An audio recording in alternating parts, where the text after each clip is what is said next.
Olá pessoal, sejam bem-vindos a mais um vídeo nosso. Você que gosta de exposição bíblica, você que gosta de psicologia, você está no lugar certo. Se você quiser aprender mais, não deixe de acessar o meu blog este que eu criei quando era obreiro. Está lá entre os top 50 de acessos diários do comunidades.net, que é o www.obreiolucas.no.comunidades.net. Eu fiz aqui uma delimitação no texto de hoje para não ficar muito grande. Nós vamos analisar e fazer algumas aplicações, mais ou menos uma exposição bíblica. É o texto de João, capítulo 10, versículos do 7 ao 11. Vou ter que baixar aqui um pouco a minha cabeça para poder ler, mas dá para você acompanhar tranquilamente. Se você tiver uma Bíblia onde você está e você quiser, você pode também acompanhar com a sua Bíblia. Primeiro eu vou ler o texto todo e depois eu vou reler versículo por versículo para a gente poder analisar. Vamos lá? Versículo de número 7. João 10, 7. Portanto, tornou a dizer: em verdade vos digo que sou a porta das ovelhas. Todos os que vieram antes de mim são ladrões e assaltantes, mas as ovelhas não os ouviram. Eu sou a porta. Todo aquele que entrar por mim salvar-se-á. Entrará e sairá e achará pastagens. O ladrão só vem para roubar, matar e destruir. Eu vim para que tenham vida e a tenham em abundância. Eu sou o bom pastor. O bom pastor dá a sua vida pelas ovelhas. Então vamos voltar para o versículo 7. Portanto, tornou Jesus a dizer: em verdade vos digo que eu sou a porta das ovelhas. Porta das ovelhas é por onde as ovelhas passam, é o caminho certo, o caminho correto. No meu ponto de vista, a salvação ela está em Cristo Jesus. Para nós sermos salvos, nós precisamos crer e acreditar em Cristo Jesus, nos arrependermos de nossos pecados e entregarmos as nossas vidas a Cristo Jesus. Isto tem fundamentação bíblica, Romanos 10, 9. Se com a tua boca confessares Jesus como Senhor e com teu coração creres que Deus o ressuscitou dos mortos, serás salvo. Portanto, a salvação ela está colocada em Cristo Jesus. Ela independe de denominação cristã. Por exemplo, você pode frequentar a Assembleia de Deus, você pode frequentar a Igreja Batista, a Igreja Presbiteriana, Metodista, Anglicana, entre outras. Independente da sua vertente cristã, a salvação ela está colocada em Cristo Jesus. É Jesus que morreu na cruz do Calvário e a partir do momento que nós acreditamos nele como Deus, como Filho de Deus, ou seja, como parte da Trindade, como o Senhor, como aquele que ressuscitou dos mortos e que nós entregamos as nossas vidas para Ele, a partir deste momento nós encontramos a salvação em Cristo Jesus. Ele é o caminho, Ele é a solução, Ele é a saída. É óbvio que nós temos as denominações, as igrejas, que nós temos uma identificação maior com as suas doutrinas e com as suas práticas. Porém, a salvação ela está colocada em Cristo Jesus. Jesus é o caminho, a verdade e a vida. É nele que tem que estar a nossa confiança. Todos os que vieram antes de mim são ladrões e assaltantes, mas as ovelhas não os ouviram. O que significa isso? Essa expressão ladrões e assaltantes. Ele está falando dos falsos cristos, dos falsos mestres que espalham por aí suas heresias. O que significa heresia? Heresia vem de airesis, do grego. Tem o sentido de escolha ou opção, diferente daquilo que está colocado na ortodoxia cristã. E o que é a ortodoxia cristã? São as doutrinas estabelecidas nos primeiros séculos da igreja cristã, nos primeiros concílios, nas primeiras assembleias cristãs. Então, por exemplo, a doutrina da divindade de Cristo, da Trindade, a doutrina da inspiração bíblica, do Espírito Santo ter inspirado os escritores da Bíblia, tudo isso são doutrinas básicas cristãs que são fundamentais para você ser salvo. Se você deixa de acreditar em tais doutrinas, a sua salvação ela fica em risco. Se você questiona essas doutrinas, você está espalhando heresias no meio cristão. É claro que é diferente uma pessoa que não se diz cristã e não acredita nessas doutrinas. Você pode ser um ateu, você pode ser um deísta, você pode ser um agnóstico, você pode ser um espírita kardecista. O espírita kardecista ele acredita na ética de Jesus, por ele não vê Jesus como divino.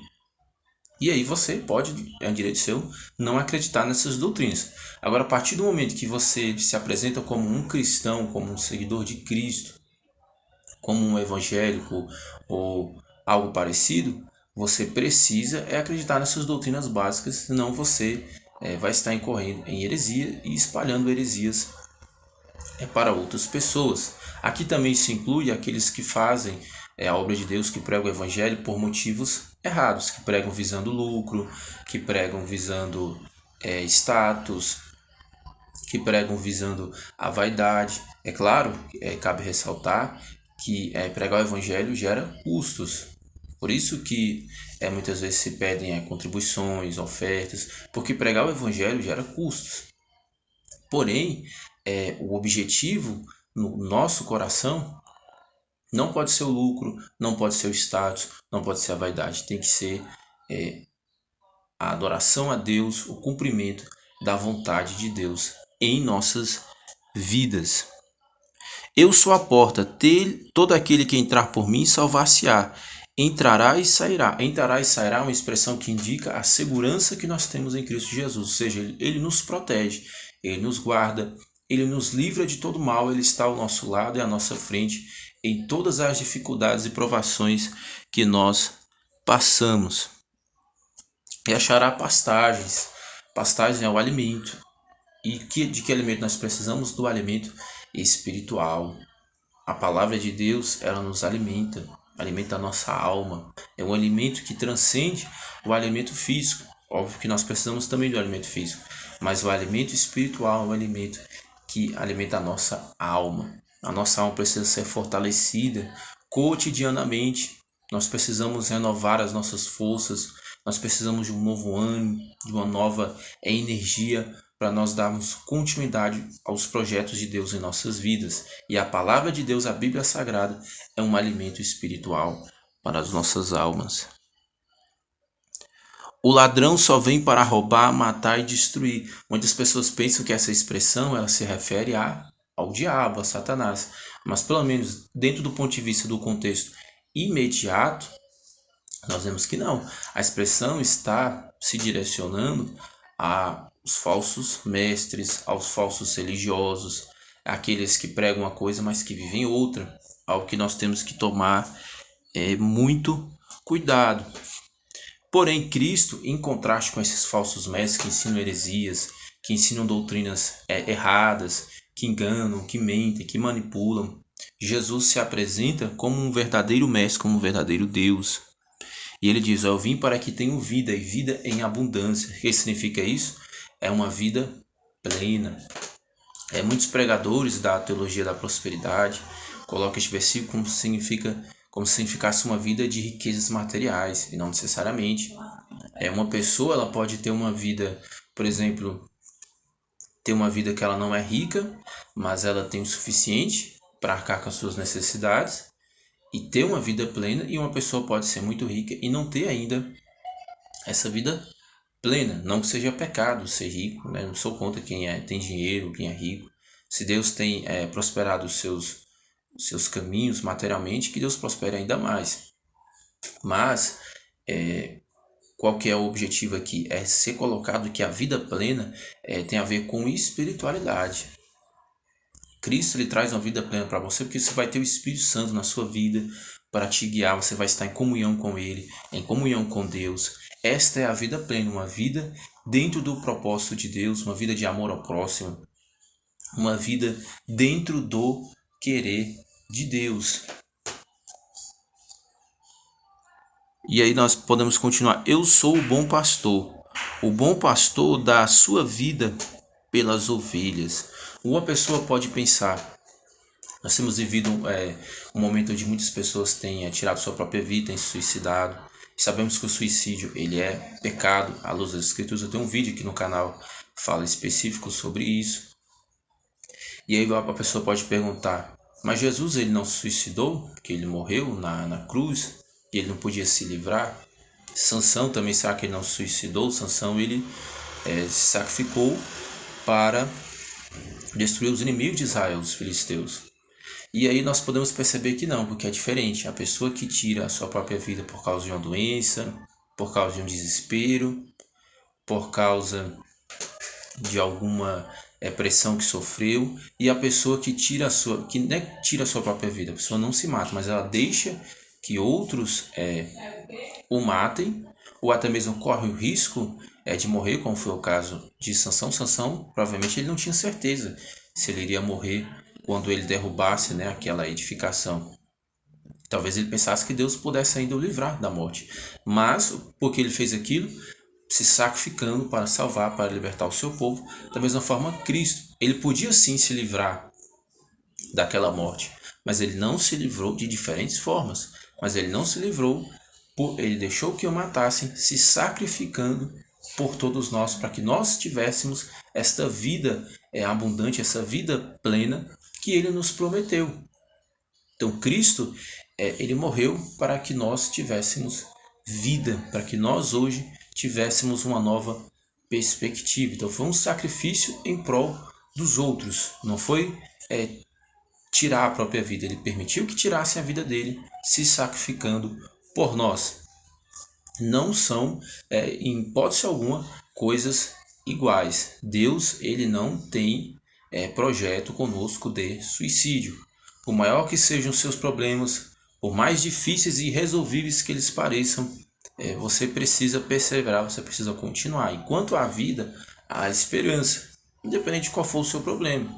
Se o seu problema é problema amoroso, Deus pode mudar essa situação algum dia. Se o seu problema é financeiro, Deus pode mudar a sua situação financeira, te ajudar a pagar as suas dívidas, a ter um emprego, ou se você já tem até um emprego melhor, a passar em um concurso, não sei. Se o seu problema é espiritual, Deus pode te consolar, pode te ajudar. Se é familiar, Deus pode restaurar a sua família ou te dar uma família nova.